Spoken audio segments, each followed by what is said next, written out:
time. Now, what does the Quran tell us about God? You have to realize I'm just about through with the Quran here, my first time reading it. And now I was really caught. I searched my head. What does the Quran tell us about God? It tells us nothing could be compared to Him. That He's outside anything that we may compare to. That our definitions do not encompass Him. That our reason cannot comprehend Him. That He is transcendent and we are finite. That He is immortal. He transcends time and space and we are bound by it. That He is immortal, we are mortal. He is uncorporeal, we are corporeal.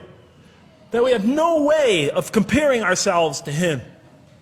Nothing could be compared to Him. I thought, oh my God, I'm so close and yet so far. Because I'll never understand the essential link between us and God and why these three things fit into place. Because the Quran tells us that we could never really quite understand God. Or at least that's the way I thought. And so I put down the Quran when I had finished it. And much to my dismay, I was honestly disappointed because I thought the author made a brilliant try.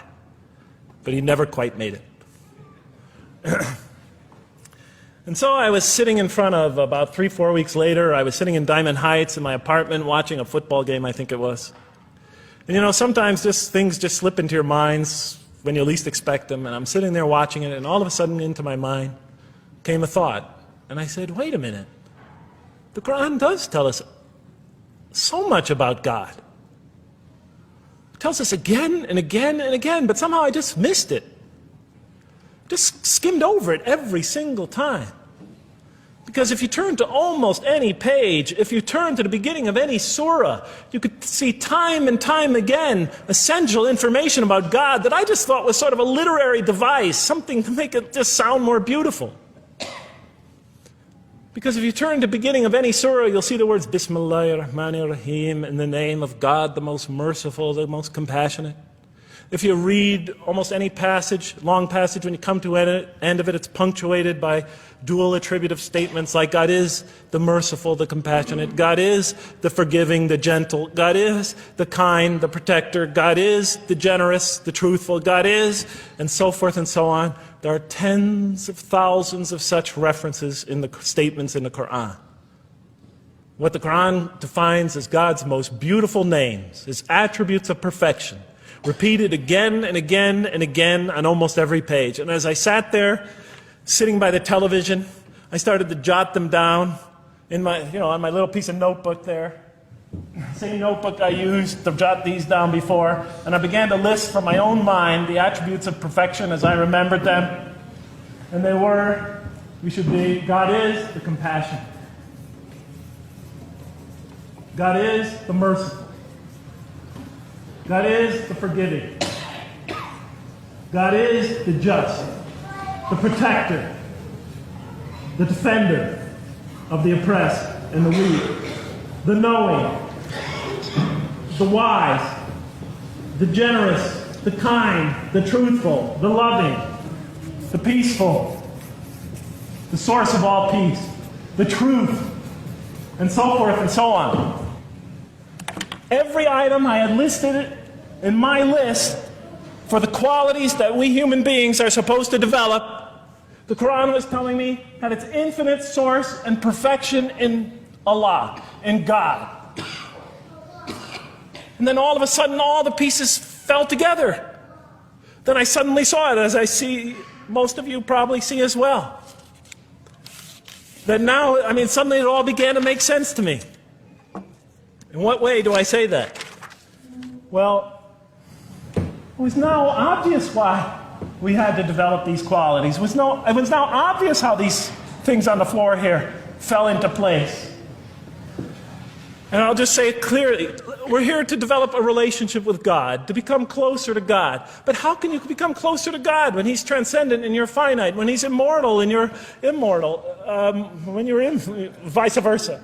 When He's immortal and you're mortal, when He's unbound, fettered by time and space, and you are, and so forth and so on. How can you become close to that one?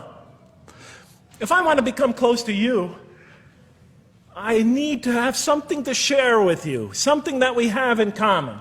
So for example, if I want to come close to this young man here physically, I'll approach him because we both have bodies and I can position my body closer to him.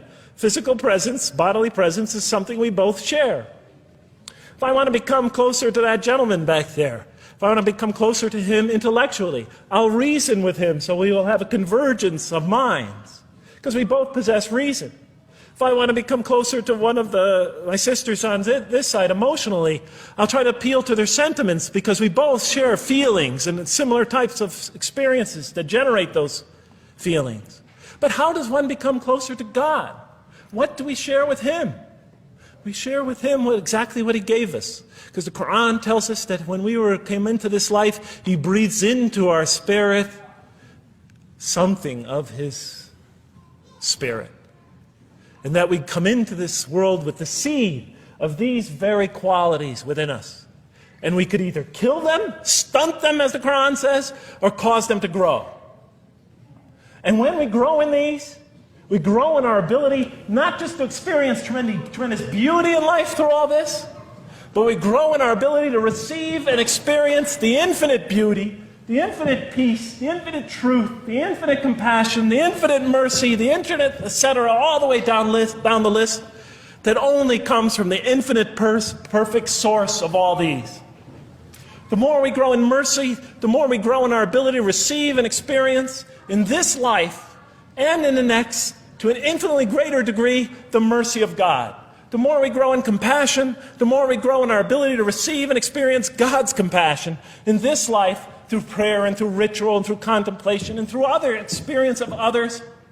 And of course, infinitely more in the next life, the compassion of God. The more we grow in our truthfulness, the more we grow in our ability to experience God, the truth, because all truth comes from God. The more we grow in these things, the more we grow in our ability to receive and experience God's attributes of perfection. The more we grow in our ability to receive and experience His being. And that sort of nearness we are growing to Him is tied to our essential nature and to His.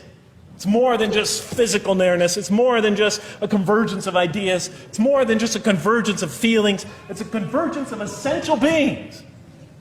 It's the closest type of nearness two can feel, two can experience.